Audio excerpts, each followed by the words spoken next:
आकृति। तो सबसे पहले तुम लोग हम बताते हैं वृत्त। वृत्त जैसे गोल आकृति होता है ना, गोल आकृति, जो गोल आकृति होता है ऐसे, उसको क्या कहेंगे हम लोग? वृत्त कहेंगे। क्या कहेंगे उसको? वृत्त। अच्छा ये बताओ, घर में तुम लोग इस आकृति का कुछ देखा है? रोटी देखा है? रोटी जब मम्मी रोटी बनाती है ना, किस आकृति का होगा? रोटी किस आकृति का हो जाएगा? तो वृत्त का आकार का हो जाएगा। कोई पूछेगा कि रोटी किस आकार का होता है? वृत्त के आकार का, मतलब एकदम गोलाकार रोटी होगा। तो आप पूरी खाया?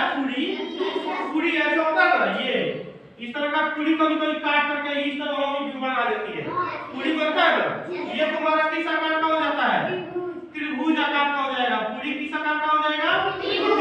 फिर गोला में भी पूरी बनता है, छोटा वाला पूरी जिसको कचौड़ी हम लोग बोलते हैं ना बोल जाती भाषा में, वो किस आकार का हो जाएगा? तो वृत्त आकार का हो जाएगा। किस आकार का हो जाएगा? वृत्त आकार का हो जाएगा। इतना बात समझ में आ गया? याद रहेगा ना कि जो गोल आकृति होगा उसको क्या कहेंगे? वृत्त कहेंगे। जैसे घर में मम्मी रोटी बनाती है, वो किस आकार का होता है? वृत्त आकार का होता है। फिर पूरी बनता है ना, तीन कोना का, तीन को काट करके त्रिभुज के आकार का, तो वो त्रिभुज हो जाएगा। ठीक है ना? और गोल कचौड़ी बनता है, वो भी क्या हो जाएगा? वृत्त हो जाएगा। यानी कि ये भी पूरी है, ये भी पूरी है, लेकिन ये पूरी किस आकार का है? तो त्रिभुज आकार का। आइए तुम्हारा रोटी है, रोटी किस आकार का है? तो वृत्त आकार का। इतना समझ में आ गया तुम लोग? ठीक। अब चलो सीधे सीधे आप चलते हैं बेलन पर।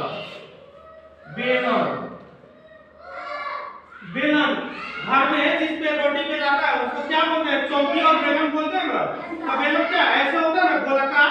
जैसे देखो ये आकृति इस तरह का होता है ना, मम्मी क्या करती है? ऐसे बेलती है ना, इसके आकार का। ये इसको क्या बोलेंगे हम लोग? बेलन बोलेंगे। इसको क्या बोलेंगे? बेलन। इसके दोनों किनारों पर देखो एक वृत्त जैसा है ना, गोल।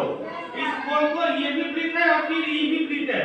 तो कोई पूछेगा कि बेलन के किनारे पर किसका आकृति होता है? तो किसका आकृति होता है? वृत्त आकृति। याद रहेगा कि बेलन में किनारे पर वृत्त की आकृति होती है। तो ये क्या चीज हो जाएगा? बेलन। तो बेलन का आकृति हम यहाँ ऐसे बना देते हैं। क्या हो गया? ये बेलन। आगे बेलन समझिए। अब कोई पूछेगा कि बेलन कहाँ रहता है? तो घर में जो मम्मी रोटी बेलती है ना चौकिया बेलन से, तो उस आकृति को हम क्या कहेंगे? बेलन कहेंगे।